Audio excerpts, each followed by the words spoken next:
Hi, ako si Eden Serrano, 25 years na dito sa United Kingdom. At dating nurse, ngayon ay nurse entrepreneur na.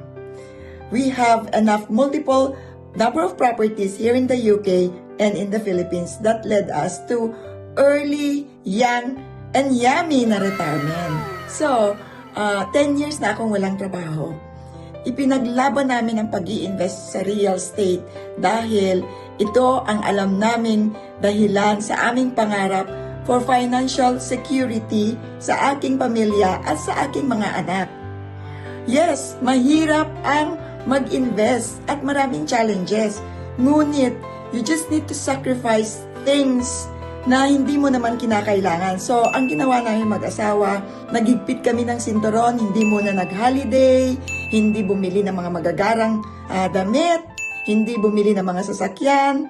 Pero, eto ngayon, we are reaping the rewards of freedom. Marami ng oras sa sarili namin at sa aming mga anak. At ngayon, sa pamamagitan ng passive income ng aming mga investment, siya na ngayon ang nagbibigay sa aming pagsha-shopping, pagbibiyahe sa abroad, pag-holiday. Napakasarap. Kaya naman, sa mga bago na hindi pa nag-i-invest sa real estate, ito lang masasabi ko, ngayon na ang panahon para umpisahan ninyo. Dahil ang real estate is a real deal. Dito, matutupad ang pangarap ninyo na either mag-retire kayo ng maaga at ito rin ang magbibigay ng malaking pensyon. Kaya, start investing today.